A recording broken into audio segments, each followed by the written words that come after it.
ನಮಸ್ಕಾರ ರೈತ ಮಿತ್ರರೇ. ಎಡಿ ನ್ಯಾಚುರಲ್ ಫಾರ್ಮ್ ದಿಂಡವಾರ ಇಂದ ಅಮೀನ್. ಇಂದು ಕೇಸರ್ ಮಾವು ಪ್ಲಾಂಟೇಶನ್ ಮಾಡ್ತಾ ಇದ್ದೇನೆ. ಪ್ಲಾಂಟೇಶನ್ ಮಾಡುವ ಸಲುವಾಗಿ ಇದು ಎರೆಹುಳು ಗೊಬ್ಬರ ಮತ್ತು ಬೇವಿನ ಹಿಂಡಿ, ಅದೇ ರೀತಿ ಗಿಡಕ್ಕೆ ಬೀಜಾಮೃತದಿಂದ ಟ್ರೀಟ್ಮೆಂಟ್ ಮಾಡುವ ಸಲುವಾಗಿ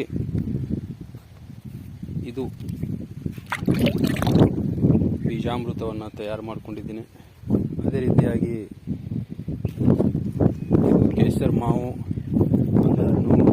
150ರಿಂದ 160 15x15ರಲ್ಲಿ 1 ಎಕರೆಯಲ್ಲಿ ಪ್ಲಾಂಟೇಶನ್ ಮಾಡ್ತಾ ಇದ್ದೇನೆ.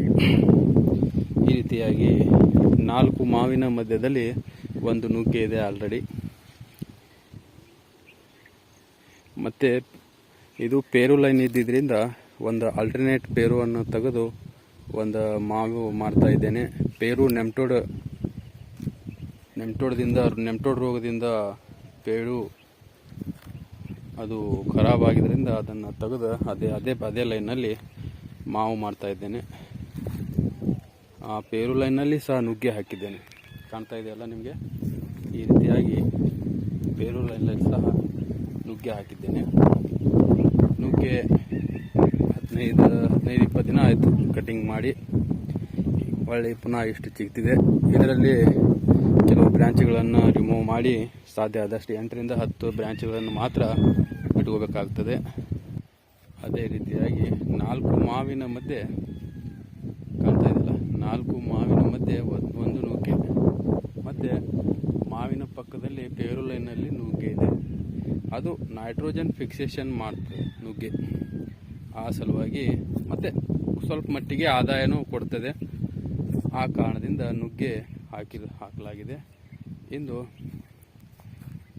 ಕೇಸರ್ ಮ್ಯಾಂಗೋ ಪ್ಲಾಂಟೇಶನ್ ಮಾಡ್ತಾ ಇದ್ದೇನೆ. ಜೂನ್ ತಿಂಗಳು ಮಾನ್ಸೂನ್ ಪ್ರಾರಂಭವಾಗಿರೋದ್ರಿಂದ ಉತ್ತಮ ವಾತಾವರಣ ಇದೆ ಪ್ಲಾಂಟೇಶನ್ ಮಾಡಲಿಕ್ಕೆ. ಪ್ರತಿಯೊಬ್ಬರೂ ಮರ ಹಾಕಬೇಕು, ತಮಗೆ ತಾವು ಮತ್ತು ಮುಂದಿನ ಪೀಳಿಗೆಗೆ ಅನುಕೂಲವಾಗಬೇಕು. ತಮ್ಮ ಗಾಳಿ ಈ ದಿನೇ ತಾಪಮಾನ ಏರಿಕೆಯಿಂದ ಭೂಮಿ ನೋಡಿದ್ರಲ್ಲ, ಈ ವರ್ಷ 44-45 ಡಿಗ್ರಿಗೆ ಹೋಗಿದೆ ಬಿಸಿಲು.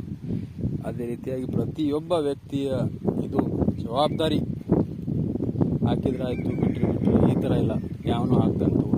ಎಲ್ಲಿ ಜಾಗ ಸಿಗ್ತೈತೆ ಪ್ರತಿಯೊಬ್ಬ ವ್ಯಕ್ತಿ ಸಹ 2 ಗಿಡ ಹಾಕಲೇಬೇಕು ಕಂಪಲ್ಸರಿ. ಅವನಿಗೆ ತನ್ನ ಮುಂದಿನ ಪೀಳಿಗೆ ಮತ್ತು ತಾನು ಸ್ವಚ್ಛ ಗಾಳಿಯಿಂದ ಉಸಿರಾಡಬೇಕಂದ್ರೆ 2 ಗಿಡ ಕಂಪಲ್ಸರಿ ಅವನ ಹಾಕಬೇಕಾಗಿರುವಂಥ ಅವನ ಕಂಪಲ್ಸರಿ ಅವನ ಕರ್ತವ್ಯವಾಗಿದೆ ಅದು.